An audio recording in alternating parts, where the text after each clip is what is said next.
මේක හොඳට අහගන්න. මං ජීවිතේ පටන් ගන්නකොට මගේ වයස අවුරුදු 30යි. ජීවිතේ පටන් ගන්නකොට මට බිම්මංගලක් නැහැ. ජීවිතේ පටන් ගන්නකොට මට බැංකු පොතක් නැහැ. ජීවිතේ පටන් ගන්නකොට මට ෆුට් සයිකල් එකක් නැහැ. ජීවිතේ පටන් ගන්න යනකොට මට රස්සාවක් නැහැ. මට තිබ්බා කැතම කැත ගඳ ගහන ජීවිත කතාවක්. මිනිස්සු කුඩුකාරයා කිව්වා. මිනිස්සු තව එක එක ඒවා කිව්වා. මට නිමි හම්බුණා මං ජීවිතේ පටන් ගන්නට යනකොට.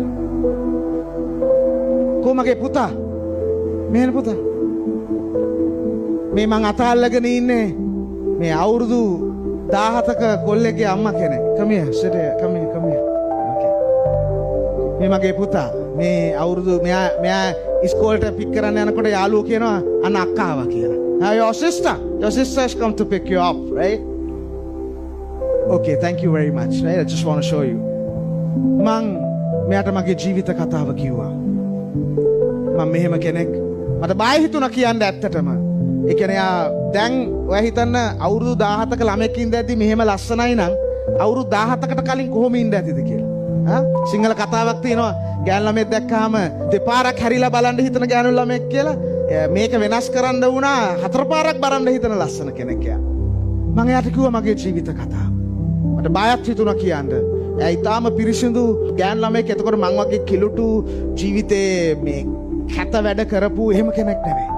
එයාමව කසාද බඳින්න කැමතිලා කසාද බැඳලා ටික දවසක් යනකොට දැන් මට අපි දෙන්නට සල්ලි නෑ ලොකුවට.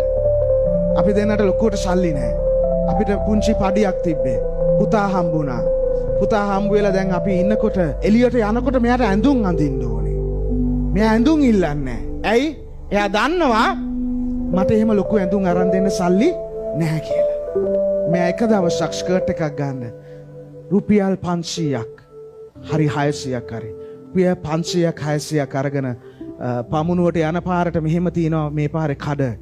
ඒ රුපියල් 500 ස්කර්ට් එකක් ඇඳා. මගේ යාළුවන්ගේ භාර්යාවරු ලුයි විටෝන් අඳිද්දි, ජෝජෝ අර්මානි අඳිද්දි, වික්ටෝරියා සීක්‍රට්ස් අඳිද්දි කෝටිපතියෝ මෙයාගේ පස්සේ ආවේ. කෝටිපතියෙක් බඳින්න පුළුවන්කම තියෙද්දි මං වගේ කිසිම වැඩකට නැති අවලංගු කාසියක් කසාද බැඳලා රුපියල් 506ක් අඳිනකොට මං එදා තීරණය කරා උඹ කවදා හරි දවසක මං ඔබ මර්සිඩීස් බෙන්ස් එකේ යවනවා කියලා. මං එදා තීරණය කරා උඹ මං වගේ කෙනෙක් බඳින්න සුදුසු නෑ. බැඳලත් උඹ අසාමාන්‍ය කැපකිරීම කරනවා. මම උඹව කවදා හරි දවසක මර්සිඩීස් බෙන්ස් එකේ යවනවා. කවදා හරි දවසක උඹ රුපියල් ලක්ෂ 2 ලක්ෂ 3 ගවුම් අඳිනවා. රුපියල් 500 ගවුම් අඳින්න යන්නේ නෑ කියලා. ඒක නිසා thank you, right? අපි ඈට හොඳ අත්පොලසන්නාදයක් දෙමු. ඔයාට තියෙන්න ඕනේ අද එහෙම පිස්සු බඩගින්නක්. ඔයාට තියෙන්න ඕනේ අද එහෙම ක්‍රේසි හංගර් එකක්. ඔයාගේ දරුවෝ සම්බන්ධ. ඔයාගේ පුතා සම්බන්ධව. ඔයාගේ දුව සම්බන්ධව. මගේ පුතාට මං කිව්වා you have to be a world famous cardiologist. Everybody would say wow this Sri Lankan is amazing. ඔයාගේ පුතා සම්බන්ධව. ඔයාගේ දුව සම්බන්ධව. ඔයාගේ ව්‍යාපාරය සම්බන්ධ. කී දෙනෙක් ව්‍යාපාර පටන් අරගෙන තාම චූටි තැන තියෙනවද? අතෝසන බය වෙන්න එපා. ඕකේ. ඔයාගේ ව්‍යාපාරය සම්බන්ධව විශාල පිස්සු හීනයක්. මේ ඇඳගෙන හිටපු ගවුම අති විශාල වටින ගවුම. සමහරලාට මා වැරදි විදිහට තේරුම් ගන්න එපා. මේක එක පාරක් අඳි දෙක පාරක් අඳි. ඇයි? ඒ තරම් දුක් විඳ මම. ඒ තරම්